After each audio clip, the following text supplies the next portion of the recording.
Many people in the right-wing spheres have been discussing the recent revelation that for white people to be hired at State Street Bank, it requires, quote-unquote, special approval. Unsurprisingly, State Street Bank has adopted anti-white hiring practices. While most people and news outlets are focusing on this one company, we here at Westman Media have cast a wider net. We have found that there are many large employers of all varieties that have anti-white policies in regards to hiring and promotions. Some companies have their own internal divisions that handle their employment and employee relations needs. These are often referred to as human resources departments. However, some companies contract with separate entities that handle much of this work for them, often called recruiters or labor and staff services. We at Westman Media earlier reported that most universities across the United States have anti-white bureaucracies that play a huge role in acceptance, admissions, employment, and promotions. Universities dishonestly name these departments diversity, inclusion, and equity.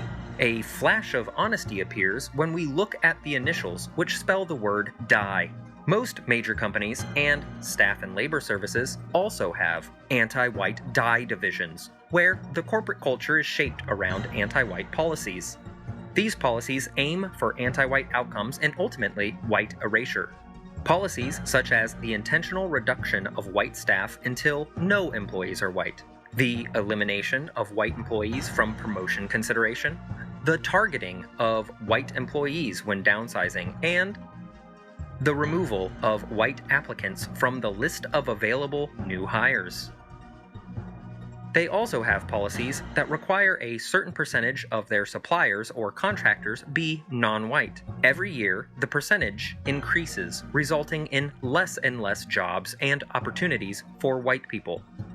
These companies go further in a personal way with their efforts to make whites feel unwelcome by overtly celebrating non-white race-based holidays, but ignoring other holidays, such as English American Heritage Day or Italian American Heritage Month. They ignore these days while simultaneously demonizing white days of remembrance, such as Columbus Day and Thanksgiving.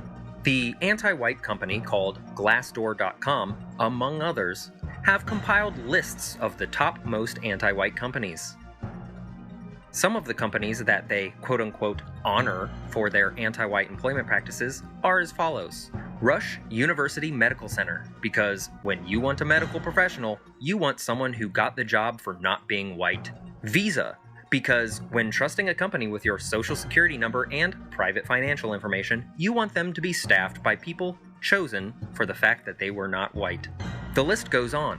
Here Technologies, Accenture, Novartis, Medtronic, Gap Incorporated, Bristol-Myers Squibb, Nestle, Microsoft, Colgate-Palmolive, HP Incorporated, Procter & Gamble, and Coca-Cola, among countless other large corporations that have put DIE policies front and center and now openly foster anti-whitism. The next time you hear about a company or university being outed as anti-white, remember this report and point out that it's simply another one to be added to a long list of anti-white institutions.